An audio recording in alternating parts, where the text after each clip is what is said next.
than me. To do what he was doing to me. No, you can't heckle me.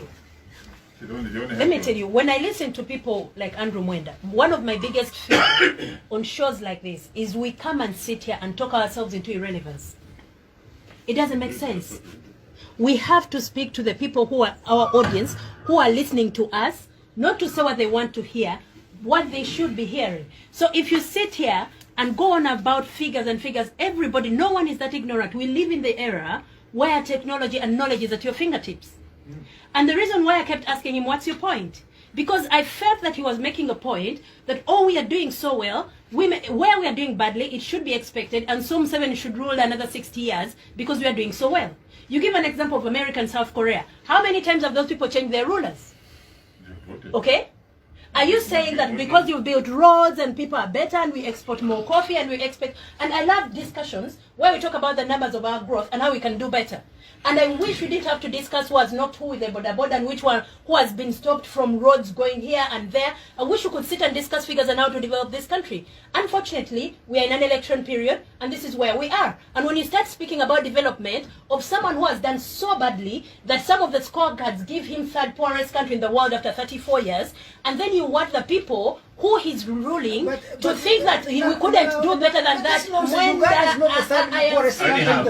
I do not care. At some point, where do you get that number? Where do you get that number? I will send it to you. No, where do you get that number? You can just go in the IMF economic link. I keep sending it.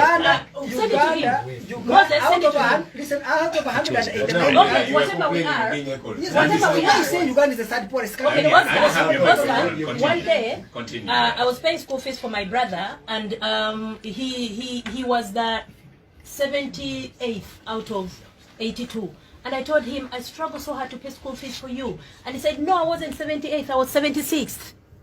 And I told him, you can't even see that 78 and 76 is the same. So whichever number we are, even if you're not third, and we are third, even if you're not third, we are doing badly as a country. When you say list of poorest countries, is Uganda a poor country? Everyone will tell you we are a poor country. So if you run a country, and let me tell you, sometimes when I see people like Andrew Mwenda and Moses here waxing lyrical about figures, and the next post did this, and next post did that, and this, and this, and this, and whoever can't say this is ignorant, it reminds me of that story in primary school, in English literature, about the king who said, anyone who can't see my clothes is a sinner. And then he walked around nude, and everybody was laughing at him, but he didn't realize that everybody was laughing at him. You cannot force people to see and feel what they are not feeling. You cannot force people in Chichosa, or down in Kalere, or down in Owino, and you force them. If they are telling you we want to change leadership, you give an example. Or you're saying, okay, this person is leading us somewhere, and we should continue following them, and it should improve here, and become more user-friendly. We don't care. If we ask you to make changes, and then you say... People have told you they are doing badly. You don't listen to TV. I will send you all the pictures I send Moses every day. What I'm saying is TV a referendum. I don't care if it's a referendum. I'm here. I am a person. I'm in Uganda. And I am speaking English just smartly and doing badly. Don't respond to Mwenda. If you are doing badly, I was complaining about being here. Yes, every day. Andrew, every day. So if you are a person who is doing badly, and that farm has employees, I know their families. I interact with them. I live with and them. You are doing and badly. I know what they are going through. And they are doing yes, badly. I am very happy that I live in a country where a person who is doing badly dresses like you, drives a nice car like you, lives in a nice neighborhood like you, in a nice apartment like you. I'm very proud to live in a country of poor people like you. Mwenda, I'm if very I tell proud. you they killed 60 people, I should be a dead body before I can say that? It depends upon in what circumstances they died. Okay. Quiet and listen to me for yes, once. because if you unleash riots and chaos, I'm telling you, Andrew, and those your chaos figures cause only demonstrate. Let me give you an example. If a person has been a bad parent for 10 years, beaten up their children, run their life badly, this child will still be taller. I'm telling you, if I am telling bad parent judged by who? We cannot live there by that is your opinion. So you have this. If you have a child who is 5 years old and you raise them badly, they will still be fatter and bigger and taller than when they are 3 months. So at the end of the day, you can come and shout and shout and shout down and shout everyone, but everybody will just switch off and say, my reality is different, my reality, and if you're leading me and you're telling me I'm going to Gulu, and I tell you, where I am right now, I'm in Masaka and Kochi, and Gulu is not this direction, and I want to change direction. If you give me an example, they would like us to believe that Uganda couldn't have done better. There are countries like Singapore, like Malaysia, like Botswana, Ghana, even Kenya here is doing better. All we ask is, can we do better? And if we are doing so well, then put in place a proper democratic process. What are your indicators of doing better? Process. If a person, if you say, oh, Museveni is just, you know, shooting himself in the foot, there is a reason why he's angrily reacting to this. Because at the end of the day, Museveni wouldn't be panicking if he knew he did a good job. He's had 34 years to do a good job.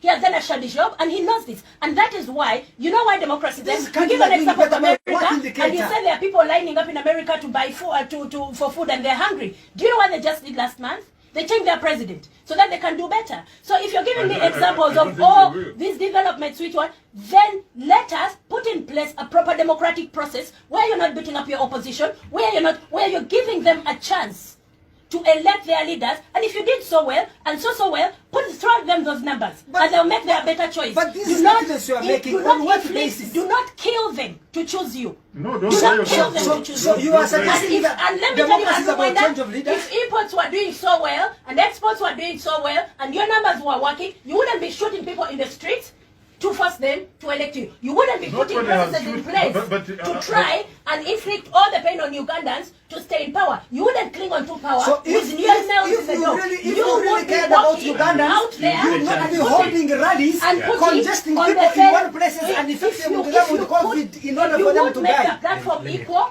if you care about Ugandans, you would not address rallies in the large crowds where people would get infected with COVID and die. And in a winner, and there are crowds, please, I want people getting COVID there. Yes. Don't pretend that you care about Thank you, Nancy. You care about You've made the point. The whole COVID thing is part of your conduct. So,